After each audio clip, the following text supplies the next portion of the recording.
Irma Serrano estaba profundamente orgullosa de ser la amante del presidente de la República. Incluso se atrevió a desafiar públicamente a la primera dama. En los códigos no escritos del poder absoluto, las amantes deben ser fantasmas. Existen en las sombras, bajan la mirada y guardan silencio por miedo a desaparecer. Pero en el México intocable de los años 60, la tigresa tomó el título de la otra y lo exhibió como si fuera una corona. Mientras la esposa legítima lloraba a puerta cerrada para proteger la farsa de la familia perfecta del Estado, Irma Serrano le restregaba su impunidad en la cara. Se paseaba con joyas invaluables y dormía en antigüedades robadas del patrimonio nacional, riéndose de cualquier límite moral. Nosotros éramos el ejército, pero trabajábamos para ella. La vimos hacer pedazos la dignidad de la primera dama en su propio terreno, y el presidente, el hombre que aterrorizaba a toda la nación, ante Irma solo bajaba la cabeza. Cualquier otra persona habría sido borrada del mapa por el sistema, pero el karma jamás la alcanzó. La esposa legítima murió consumida por la tristeza, el presidente murió en la infamia, y la amante orgullosa, la que humilló al Estado, vivió en un palacio de lujos hasta los 89 años. Esta es la historia de cómo el cinismo derrotó a la justicia, y de lo que vi que no debía existir. Para entender por qué una mujer podía mantener la cabeza en alto, cubierta de joyas y con un orgullo extremo al ser la destructora de la felicidad familiar de otra persona, nos vemos obligados a retroceder en el tiempo para responder a una pregunta sumamente punzante. ¿Por qué Irma Serrano, una estrella en la cima de la fama, aceptó convertirse en la amante de Gustavo Díaz Ordaz?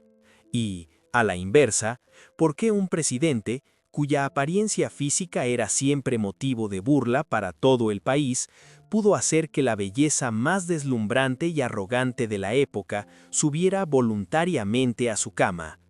La respuesta no reside en el amor. La respuesta radica en dos auras gigantescas, tóxicas y calculadoras, que colisionaron entre sí. En primer lugar, hablemos de la mujer que desafió públicamente a la primera dama. Irma Serrano no era una flor delicada esperando a ser arrancada, y mucho menos una chica pobre y soñadora que entraba al mundo del espectáculo en busca de un sugar daddy que la mantuviera. No. Desde el momento en que pisó la capital de México, proveniente de la zona rural de Chiapas, Irma ya llevaba en sí el ADN de una conquistadora. Conocida en todo el país con el apodo de La Tigresa, la aura de Irma Serrano era una luz cegadora, deslumbrante y llena de amenaza. En cuanto a su apariencia, poseía una belleza inusual, afilada y tan salvaje que asfixiaba la respiración de quienes la tenían enfrente. No tenía la belleza dulce y dócil que prefería la sociedad de aquella época. Sus cejas fueron afeitadas y redibujadas en dos líneas curvas y arqueadas, afiladas como dos dagas. Sus ojos grandes, rasgados hacia arriba con el desafío pleno de un felino, siempre miraban directamente a la cara de los demás sin parpadear ni bajar la mirada jamás. Tenía un lunar de belleza justo en la comisura de los labios, donde siempre estaba presente una sonrisa de medio lado llena de arrogancia. Y su arma suprema era precisamente su característica voz ronca. Cuando Irma cantaba rancheras, no lo hacía para mendigar aplausos de lástima del público. Ella rugía, vertiendo su ira y autoridad en cada nota musical, obligando a todos a escuchar y someterse. El atractivo de Irma Serrano también provenía de su rebeldía sin fronteras. En una época en la que las mujeres aún estaban atadas por innumerables dogmas conservadores, Irma se atrevió a posar completamente desnuda como modelo para el legendario pintor Diego Rivera. Esa pintura causó conmoción, convirtiéndola en el centro de todas las miradas. Esa audacia definió la identidad de la tigresa, una mujer que era dueña absoluta de su cuerpo, dueña del juego y que jamás conoció la palabra vergüenza. La fama le aportó enormes sumas de dinero. Irma Serrano era inmensamente rica, Vestía abrigos hechos con las pieles de los animales más raros, llevaba diamantes del tamaño de huevos de codorniz y caminaba sobre los tacones más caros de Europa.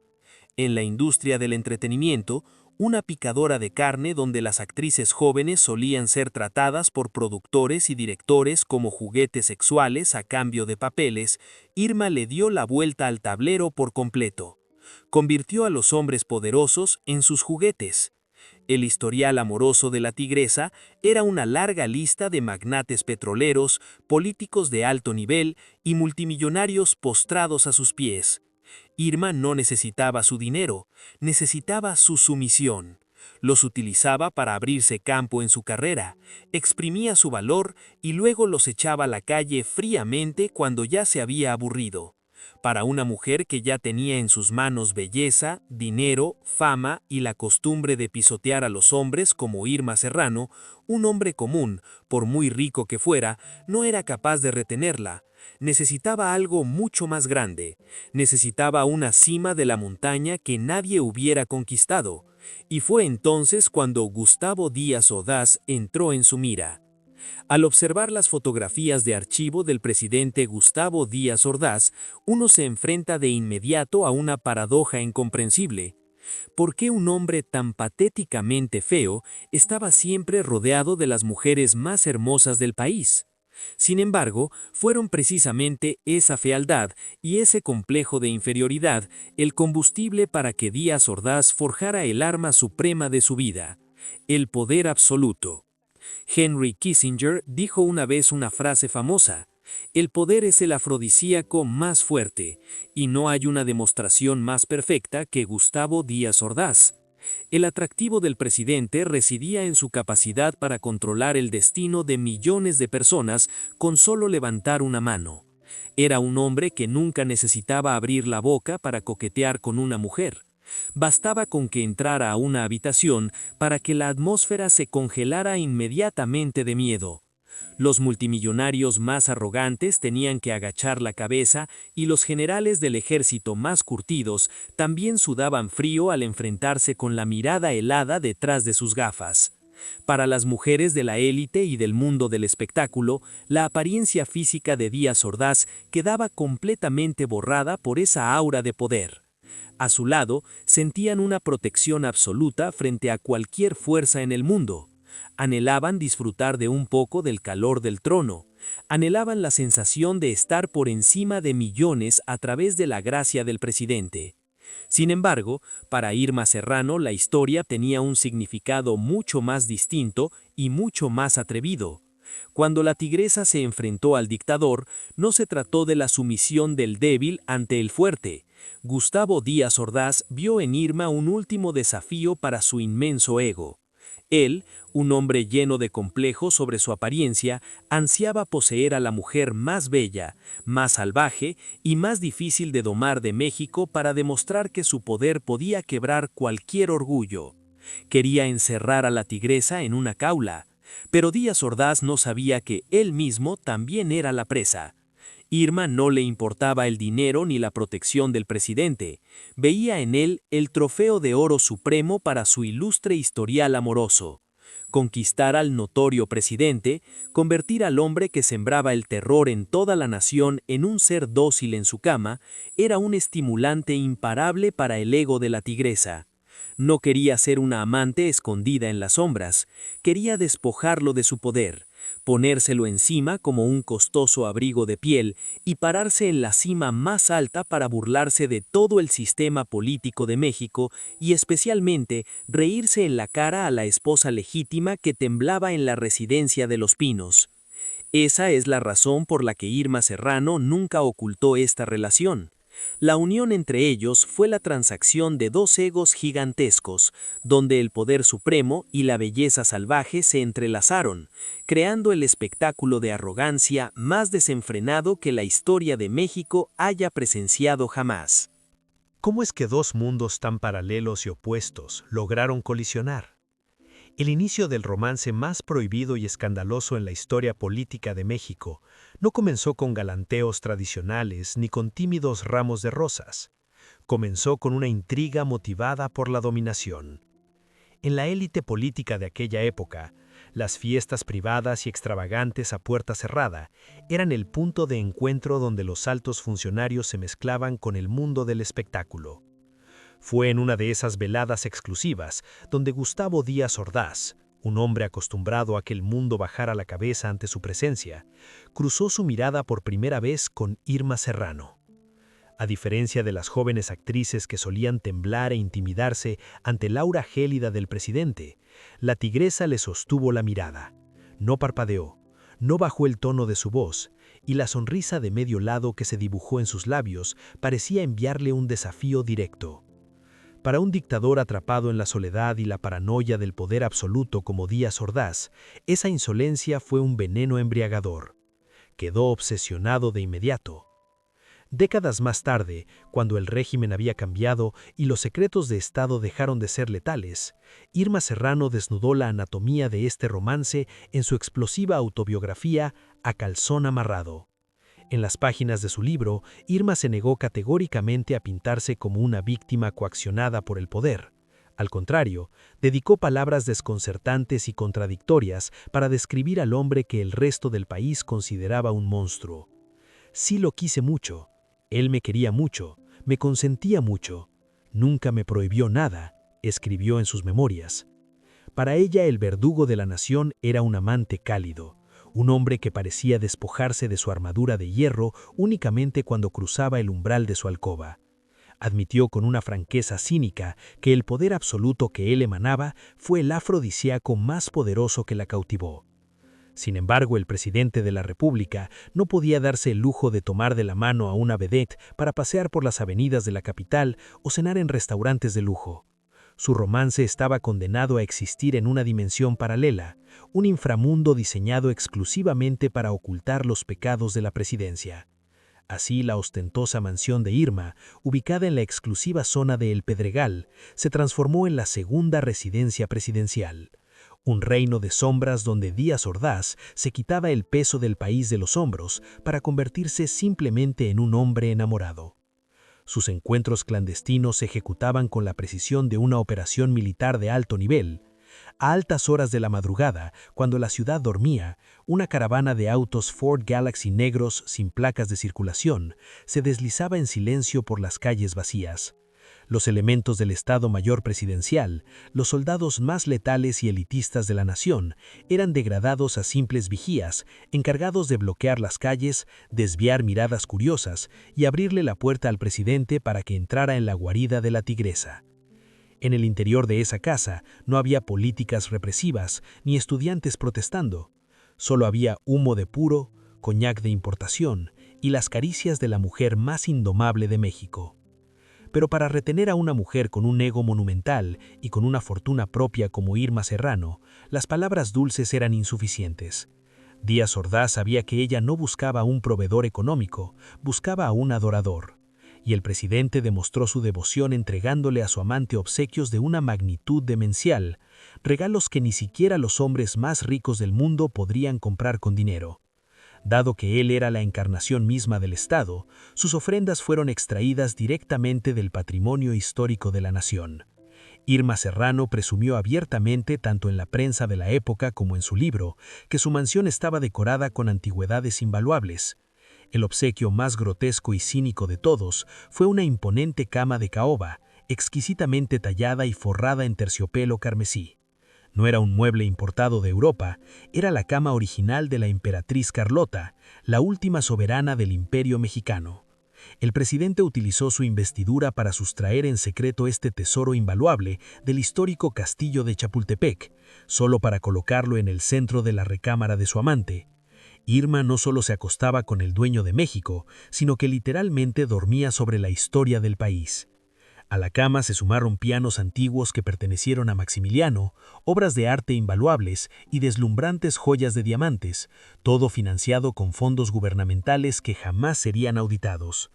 Esos regalos eran un mensaje claro: por ella el presidente estaba dispuesto a saquear a su propia nación. Pero cuando decides bailar con el diablo, hasta las melodías más románticas huelen a pólvora. La relación entre Irma Serrano y Gustavo Díaz Ordaz estaba muy lejos de ser simplemente una aventura pasional. Era un cóctel tóxico donde el romance más desenfrenado se mezclaba con el peligro más absoluto. El peligro no provenía de los fotógrafos o los rumores sociales, sino de la naturaleza misma del poder que los unía. Irma sabía perfectamente que el hombre que le susurraba palabras de amor al oído era el mismo que tenía la capacidad de desaparecer de la faz de la tierra a cualquier persona que lo contrariara. Su romance estaba construido al filo de una navaja. Cada beso, cada joya y cada encuentro estaba respaldado por las armas de alto calibre del ejército que montaba guardia afuera. Irma disfrutaba al máximo la adrenalina de saberse la única persona en el mundo capaz de domar a la bestia, pero en el fondo ambos sabían que participaban en un juego mortal. Amar al hombre más poderoso y peligroso del país significaba abrazar una bomba de tiempo. El poder los había juntado, los había envuelto en sedas y antigüedades, pero sería esa misma arrogancia desmedida del poder absoluto la que terminaría transformando este peligroso romance en una catástrofe que humillaría a todo el régimen. En cualquier relación tóxica construida sobre los cimientos del poder absoluto y la arrogancia extrema, la mayor ilusión del dominador es creer que tiene el control para detenerse cuando lo desee. Gustavo Díaz Ordaz, un hombre acostumbrado a mover los hilos del destino de millones de personas, estaba convencido de que podía controlar a Irma Serrano. Pensaba que cuando se aburriera o cuando el juego se volviera demasiado problemático para su investidura, bastaría con cerrar una puerta y la tigresa regresaría dócilmente a las sombras. Pero olvidó una regla fundamental: no puedes usar las leyes de los hombres para intentar domesticar a una bestia salvaje. La gota que derramó el vaso no provino de las presiones políticas ni de las crisis nacionales, sino del interior mismo de los muros de mármol de Los Pinos. La primera dama, Guadalupe Borja, después de años de morderse los labios y soportar la humillación, llegó finalmente a su límite absoluto de tolerancia. Los rumores sobre la cama de la emperatriz Carlota, los murmullos de la élite sobre cómo una vedette pisoteaba la dignidad de la familia presidencial, cruzaron el umbral de lo soportable. Acorralada por un matrimonio clínicamente muerto y una vergüenza pública insostenible, la primera dama lanzó un ultimátum. Exigió a su esposo que terminara de manera inmediata y definitiva con esa relación manchada de escándalo. El círculo íntimo del presidente, incluido el calculador secretario de Gobernación, Luis Echeverría, también le advirtió que la insolencia de Irma Serrano se estaba convirtiendo en un riesgo de seguridad para el régimen. Y así, la maquinaria del Estado se puso en marcha para cortar de tajo cualquier contacto. Se levantó un muro de silencio total. Las discretas caravanas de Ford Galaxy negros que cruzaban la ciudad de madrugada se detuvieron abruptamente. Las llamadas de Irma a la línea roja del presidente solo encontraron un tono de marcado vacío y desesperante. Las puertas del sistema político mexicano, que antes se abrían de par en par para recibirla, se cerraron de golpe en su cara. Para una amante ordinaria, esta sería la señal inequívoca para retirarse. Tomarían la inmensa fortuna acumulada, llorarían unos días en privado y desaparecerían obedientemente para conservar la vida. Pero para Irma Serrano, este silencio no fue interpretado como una ruptura, fue el peor insulto concebible a su colosal vanidad. Ser ignorada por el hombre más poderoso del país no le infundió miedo, sino que detonó una furia volcánica sin precedentes. Ningún hombre, ni siquiera el presidente de la República, tenía el derecho de desecharla como si fuera un juguete obsoleto. En lugar de esconderse a llorar en su mansión, la tigresa orquestó una venganza diseñada a su medida, ruidosa, arrogante, escandalosamente teatral y con la mayor capacidad de destrucción posible. No iba a ser una escena de celos en privado, iba a estrellar su humillación directamente contra las puertas de la máxima institución de poder del país. En una madrugada espesa y cubierta de niebla, cuando la residencia de Los Pinos aún dormía bajo la estricta vigilancia del Estado Mayor Presidencial, se desarrolló una escena completamente surrealista. Irma Serrano, enfundada en un vestido deslumbrante y un abrigo de pieles costosas, maquillada con la intensidad de quien está a punto de salir al escenario más grande de su vida, lideró una caravana hasta las puertas mismas de la casa presidencial. Pero no venía acompañada de guardaespaldas o abogados, traía consigo a un escuadrón completo de mariachis. Los guardias de élite, armados hasta los dientes, quedaron petrificados. Estaban entrenados para neutralizar a francotiradores y repeler multitudes furiosas, pero no sabían cómo lidiar con una superestrella rodeada de músicos dispuesta a llevar serenata al amanecer. Como todos sabían que ella era la amante intocable del presidente, nadie se atrevió a desenfundar un arma o usar la fuerza para desalojarla. Así, en medio del recinto más sagrado y blindado del Estado, las guitarras, las trompetas y la inconfundible voz ronca y sarcástica de Irma rasgaron el silencio de la madrugada. Cantó canciones de desprecio, lanzando indirectas venenosas dirigidas tanto a la cobardía del hombre que se escondía en la residencia como a la impotencia de la esposa legítima que dormía en su alcoba.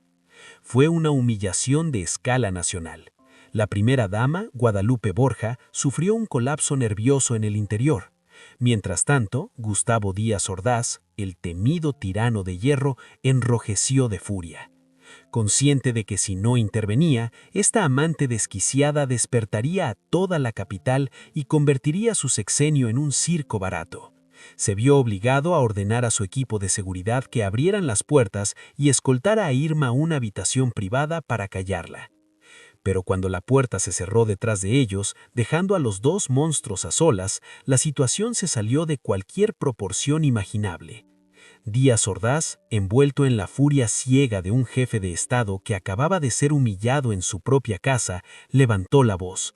Usó toda la autoridad de su cargo para amenazarla, exigiéndole que cerrara la boca y desapareciera de su vida para siempre.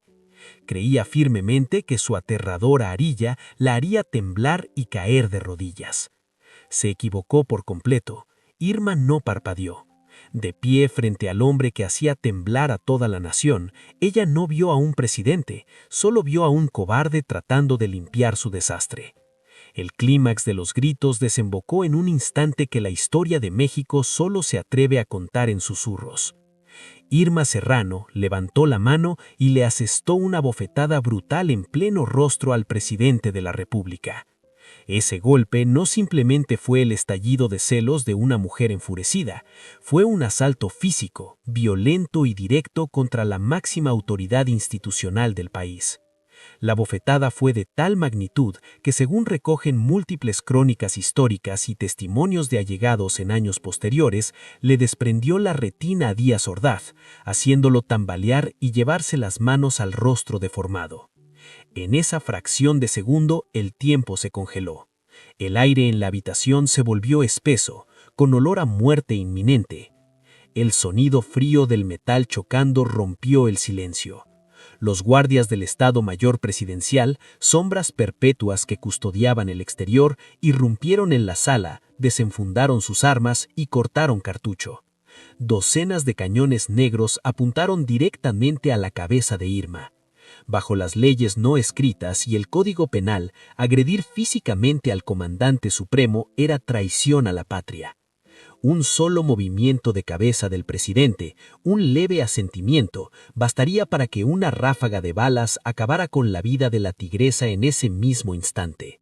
Su cuerpo sería arrojado a una fosa común, en el mismo anonimato que los cadáveres de Tlatelolco. Pero Irma se quedó ahí de pie, rodeada de armas listas para disparar, con los ojos inyectados de fuego y la barbilla en alto, altiva como siempre. Acababa de abofetar al poder absoluto en la cara y ahora esperaba pacientemente el precio que tendría que pagar por ello. La arrogancia de la amante había cruzado la línea de no retorno. En cualquier cuento de hadas o drama moralista, después de que una amante insolente se atreve a abofetear al jefe de Estado, su destino está sellado con un final trágico. Se espera que el sistema la triture, la despoje de todo y la arroje a las calles como una mendiga, sirviendo de escarmiento para cualquiera que ose desafiar al poder absoluto. Pero el inframundo de la élite política mexicana de los años 60 no era un cuento de hadas. Era un mundo cínico y brutal, donde la desvergüenza, si se ejecutaba con la precisión de un arte, podía convertirse en un escudo invencible. Tras la bofetada que hizo temblar la residencia de Los Pinos, la peligrosa relación entre Gustavo Díaz Ordaz e Irma Serrano llegó a su fin. Sin embargo, Irma no salió por esa puerta con las manos vacías ni derramando lágrimas de arrepentimiento.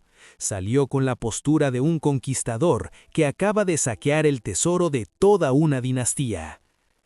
La cruda realidad es que la tigresa concluyó aquella manchada relación no en la ruina, sino en la cúspide de la riqueza y la fama. Durante su tiempo como la tercera en discordia, Irma fue asombrosamente astuta y pragmática. No solo se embriagó con el poder prestado del presidente, sino que acumuló, tanto en la sombra como a plena luz del día, una fortuna descomunal. Maletines de dinero inauditable, joyas de diamantes invaluables, propiedades de lujo y una colección de antigüedades sustraídas directamente del patrimonio histórico de la nación. Todo eso ya estaba asegurado en sus manos antes de que el romance colapsara. Se había transformado de una estrella de cabaret en una maquinaria de acumulación de riqueza imparable. Cuando el sistema político intentó cerrarle las puertas de los medios para castigarla, se dieron cuenta de que se enfrentaban a una mujer financieramente independiente. Irma Serrano no necesitaba arrodillarse ante ningún hombre para sobrevivir. En lugar de sucumbir, utilizó el botín acumulado durante su etapa como amante presidencial para ejecutar una metamorfosis espectacular. Se convirtió en una mujer de negocios sumamente exitosa, poderosa e incensurable. Con la visión de una manipuladora maestra, Irma adquirió un majestuoso edificio en pleno centro histórico de la Ciudad de México, invirtió una suma astronómica para restaurarlo y fundó su propio templo, el Teatro Frou Frou. Esto no era solo un negocio, era una declaración de guerra. En el Teatro Frou Frou, Irma era la dueña absoluta, la productora y la actriz principal. Montaba obras vanguardistas, cargadas de erotismo y profunda sátira social, burlándose abiertamente de los intentos de censura del gobierno. Su teatro brillaba cada noche, atrayendo a multitudes morbosas que pagaban por ver a la mujer que había humillado al presidente. Convirtió su infamia en un imperio comercial altamente lucrativo. Este es el punto exacto donde la historia de Irma Serrano le asesta un golpe mortal a la creencia en el karma que la gente común suele abrazar. Nos enseñan que quienes destruyen hogares y lucran con regímenes sanguinarios, tarde o temprano reciben un castigo divino. Pero la realidad histórica desveló un rostro infinitamente más cruel e irónico. Miremos el destino final de quienes representaban la decencia, la familia y el poder supremo en esta historia. En 1974, la primera dama Guadalupe Borja falleció a los 59 años. La esposa legítima, la mujer que sacrificó su juventud, su belleza y su dignidad para proteger la inmaculada fachada del Estado, murió prematuramente, consumida por el deterioro físico, el aislamiento y la oscuridad de la depresión severa. Se llevó su amargura a la tumba, sin haber vivido un solo día para sí misma. 5 años después, en 1979, le llegó el turno a Gustavo Díaz Ordaz de enfrentar el juicio ineludible de la historia. El tirano que alguna vez manipuló los destinos de todo México, el hombre que se creyó un dios intocable, terminó siendo víctima del cáncer de colon. Falleció a los 68 años, exhalando su último aliento en medio de una agonía atroz mientras la enfermedad lo devoraba desde adentro. Murió repudiado por la misma clase política que él había construido y maldecido por millones de ciudadanos que lo recordaban únicamente como el carnicero de la masacre de Tlatelolco. De su inmenso poder no quedó nada, solo un legado manchado de sangre y deshonor. Mientras tanto, la amante más cínica de la historia, la mujer que pisoteó todas las reglas morales, Irma Serrano, experimentó un destino diametralmente opuesto. El karma parecía haberla olvidado, o tal vez ella era tan aterradora como para que el karma se atreviera a tocarla. Irma Serrano no solo sobrevivió a la caída de los poderosos, sino que prosperó, viviendo una vida plena y exactamente bajo sus propios términos. Jamás se casó con nadie, ni nunca tuvo hijos. Rechazó ser encadenada a los roles tradicionales de esposa o madre abnegada. Disfrutó de la libertad absoluta de una reina soltera, inmensamente millonaria y sin tener que rendirle cuentas a nadie más que a su propio reflejo en el espejo. No fue sino hasta el 1 de marzo de 2023, a casi 90 años, que Irma cerró los ojos para siempre. Murió plácidamente, no en el exilio ni en el olvido, sino rodeada de lujos en una mansión que era conservada y exhibida como un verdadero museo. A su alrededor reposaban innumerables antigüedades, obras de arte invaluables y reliquias imperiales que testificaban la época en la que ella, una simple mortal, logró manipular el poder supremo de una nación. La supervivencia absurda y el final triunfal de Irma Serrano son la burla más profunda y dolorosa al sistema moral de la humanidad. En el mundo de los despiadados, quien sobrevive y gana al final no es quien vive con mayor rectitud, sino quien posee más astucia, más desvergüenza y quien se niega rotundamente a interpretar el papel de víctima. ¿Cómo es que una mujer, a la que decenas de armas militares le apuntaron a la cabeza, logró vivir pacíficamente hasta casi los 90 años rodeada de lujos obscenos? Hacerse inmensamente rica gracias al teatro frufru fue apenas el primer movimiento defensivo en el plan de supervivencia de Irma Serrano. Pero para un ego colosal como el de la tigresa, defenderse nunca fue suficiente. Ella quería pasar a la ofensiva, quería la venganza absoluta, y para lograrlo entendió perfectamente que debía robar el arma más poderosa de cualquier régimen autoritario, el derecho a escribir la historia. En el ecosistema político del PRI de aquella época, la ley del silencio era una religión intocable. Los expresidentes, sin importar cuán brutales, corruptos o incompetentes hubieran sido, al dejar la silla presidencial quedaban protegidos por un aura de santidad institucional. Ningún periodista se atrevía a investigar sus vidas privadas, y nadie osaba exponer los secretos guardados en los sótanos de los pinos. Ese silencio era el pacto que garantizaba que la élite siempre sería vista por el pueblo como una casta de hombres excepcionales y moralmente intachables. Pero en 1978, cuando Gustavo Díaz Ordaz vivía sus últimos años atrapado en el ostracismo y el desprecio público, tras la masacre de Tlatelolco, Irma Serrano arrojó una bomba nuclear en el centro mismo de la política mexicana.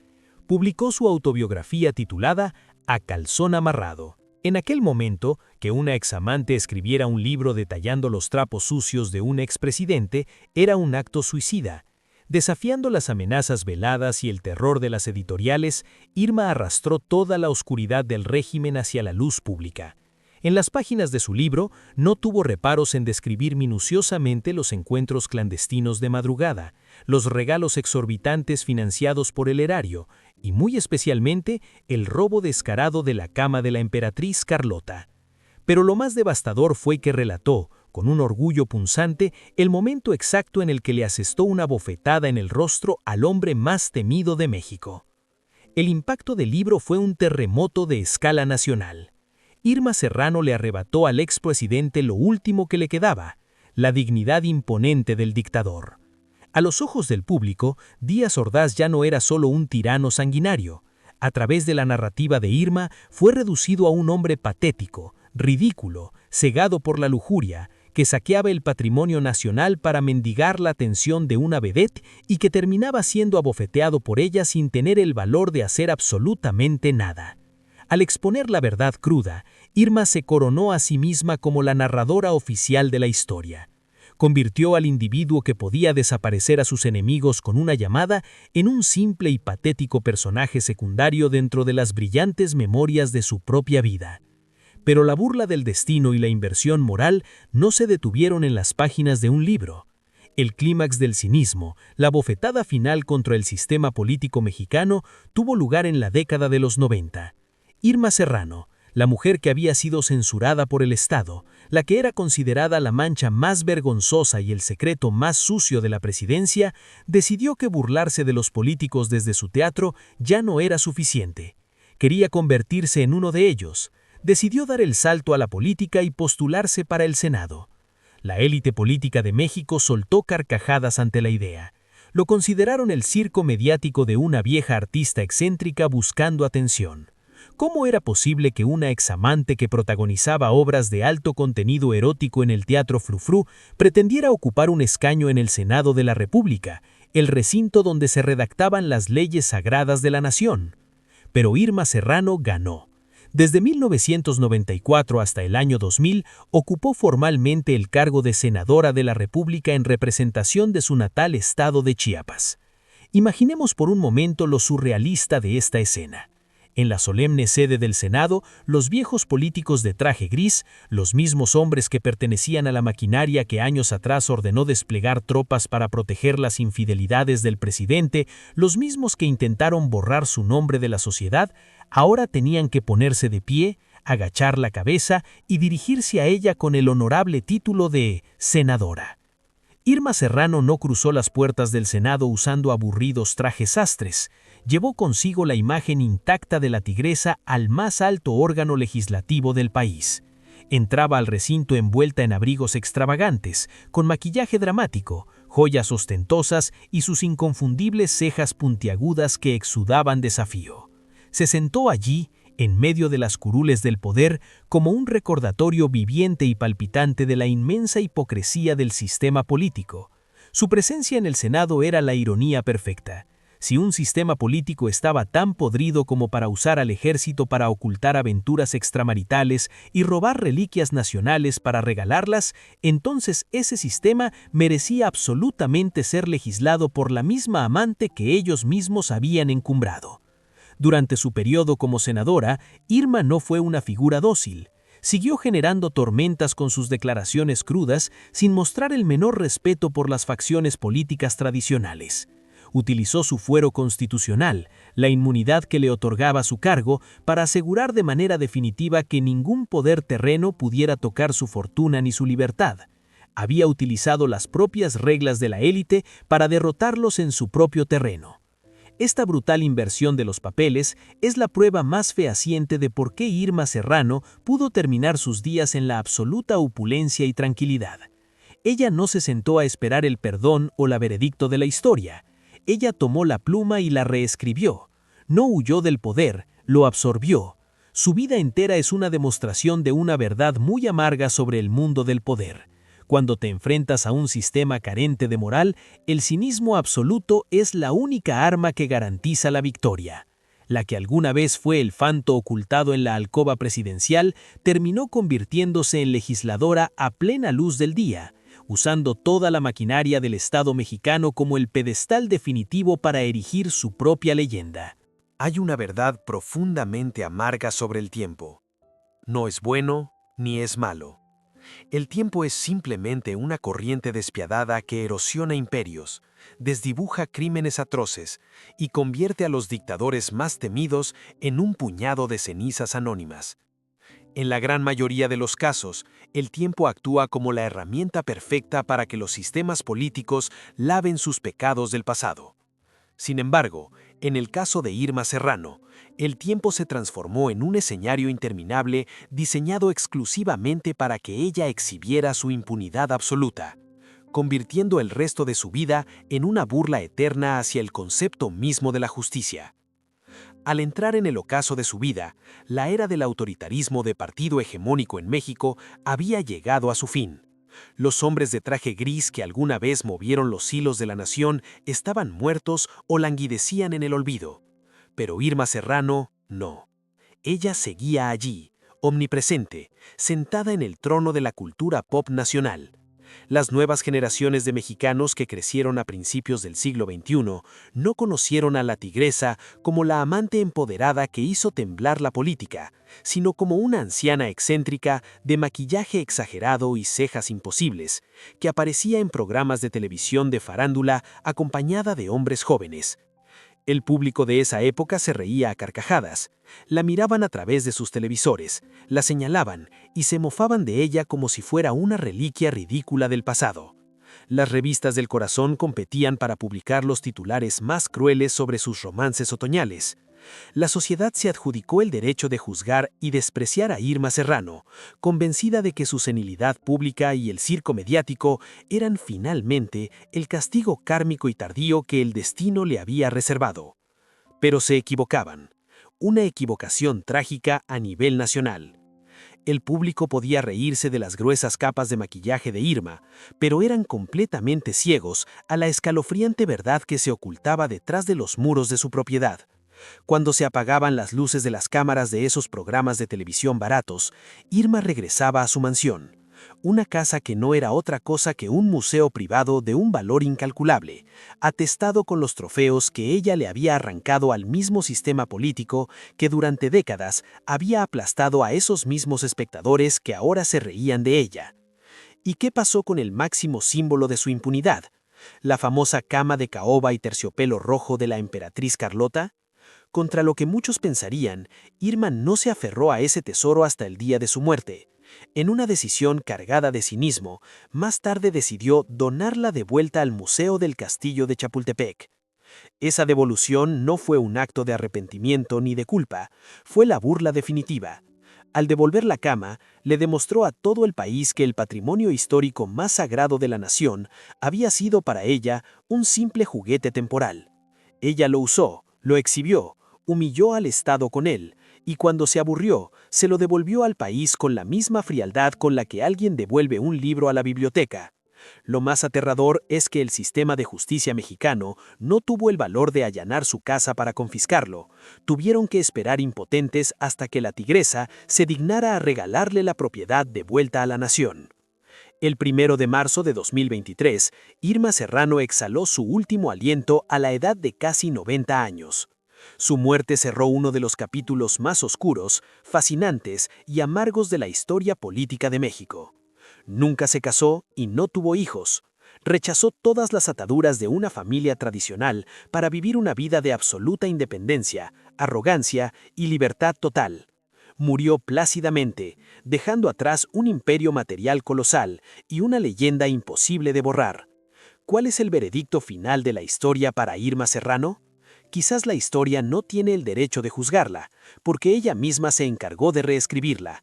De ser una joven de provincia, se transformó en una vedette todopoderosa, se convirtió en el fantasma que acechaba la residencia presidencial, se alzó para abofetar al dictador, usó el dinero del sistema para comprar su propio teatro, ganó un escaño en el Senado y finalmente se erigió como una reina intocable. El legado de Irma Serrano no son sus canciones rancheras.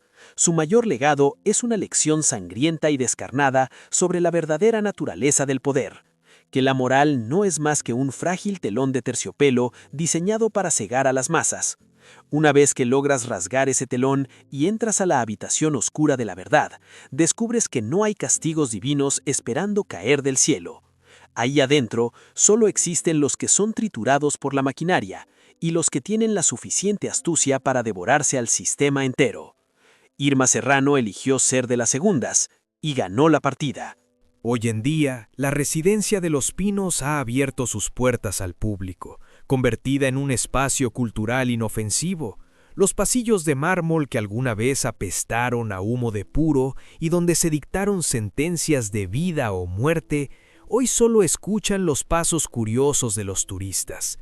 La cama de la emperatriz Carlota descansa pacíficamente en el Museo del Castillo de Chapultepec, fría y silenciosa, como si jamás hubiera sido testigo de las noches de exceso entre el presidente más temido del país y la vedette más indomable.